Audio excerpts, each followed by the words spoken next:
Good evening. It's Thursday, the 26th of January, and it's time for the news on RIK2. President Anastasiades and Turkish Cypriot leader Mustafa Akinci met this morning for the first time after the Geneva talks, the conference on Cyprus, and the talks on a technocratic level in Montpellier.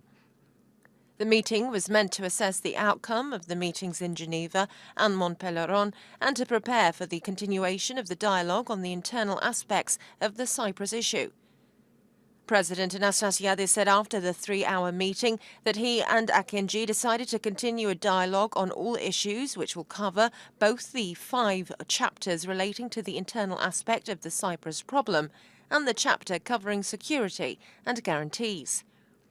He added that they expressed their decisiveness to continue their efforts to gap differences and reach decisions on as many as possible. Anastasiades said they will meet again on February the 1st to decide on the further procedure and methodology of their negotiations. President Anastasiades took a strong exception to statements made by Turkey's Vice President Turgul Türkes that Turkey will not consent to negotiations on territorial concessions and the termination of Turkish guarantees for Cyprus. Türkes also has said that Turkish citizens should also enjoy freedom of movement, residence, establishing a business and free trade in Cyprus after a solution. Anastasiades said that he raised the issue with Mustafa Akinci, telling him that as long as Turkish officials make unacceptable statements, the only thing they succeed to achieve is to maintain a negative climate. He also said that demands such as those put forth by Türkes makes a solution of the Cyprus problem impossible. President Anastasiades said he would not make a substantial comment on Türkes's claim that 300,000 Turkish Cypriots live in the occupied part of Cyprus and that all Turkish Cypriots who have emigrated abroad must be added to the number. He said that such claims are baseless and not supported by facts. When asked to comment on a statement by Ispanbath Ida that there will not be a change in the composition of the Geneva conference and that it will remain a 5-party conference, Anastasiades noted that Ida omitted to say that other parties can take part if they wish to do so. He added that he will raise this issue with Ida and will ask him to be careful when making statements. The statements by Turkish Vice President Türkes were also strongly deplored by all Cypriot parties. Governing the C party said in a statement by its spokesman that the Turkish official put forth demands that are outside the competence of Cyprus to decide, such as his suggestion that all Turks be accorded the rights of free movement, residence and establishment of business and trade. The spokesman said that such demands have nothing to do with the solution of the Cyprus problem, pointing out that such a decision can only be made by the European Union.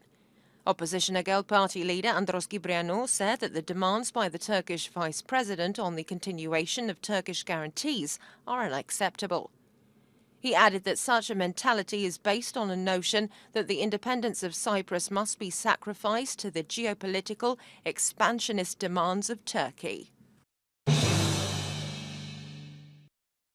The United Nations Security Council today adopted unanimously a resolution extending the mandate of UNFICYP for a further 6 months. The resolution is a rollover of a similar one approved in July with only marginal changes.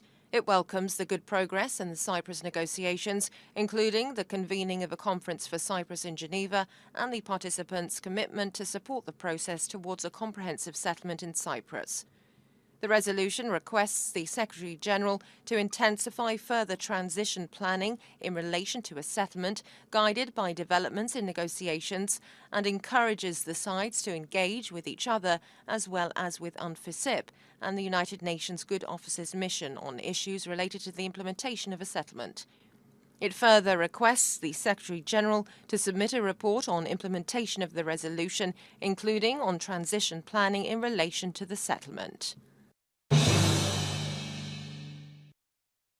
An executive order by U.S. President Donald Trump to build a wall on the southern border with Mexico has soured relations between the two countries. However, Mexico's foreign ministry said that a summit between Trump and his Mexican counterpart, Enrique Peña Nieto, next week is still on for now.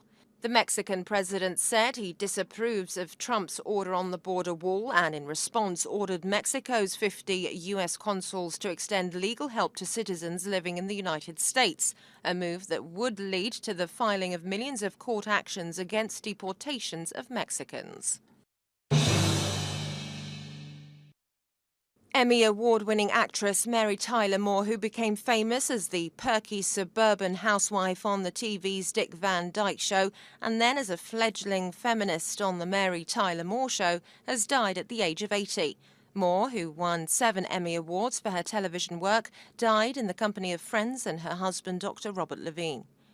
She had been seriously ill over the past 2 years when she was in and out of hospitals and suffered from heart and kidney problems. She was a diabetic, and in 2011 she had a benign brain tumour removed. Attorney General Kostas Glerides today suspended charges against 4 people who were accused of making threats against Paphos Mayor Fedon Fedonos. A prosecution lawyer told the court in Paphos, which was to try the case, that the suspension decision was based on the fact that the keeping of personal communication data violates the human rights chapter of the European Union. He also said that the decision was in line with a judgment by the Court of the European Communities. Accused in the case were former Paphos Mayor Savas Vergas, a former Paphos Town Hall employee, her husband and her father. All 4 faced charges that they had sent threatening SMS messages to Fedonos related to land development, which had been approved by the former mayor in violation of town planning regulations. Preparatory work started today for the dismantling of several petrol tanks along the Larnaca seafront belonging to the Cyprus Petrol Company.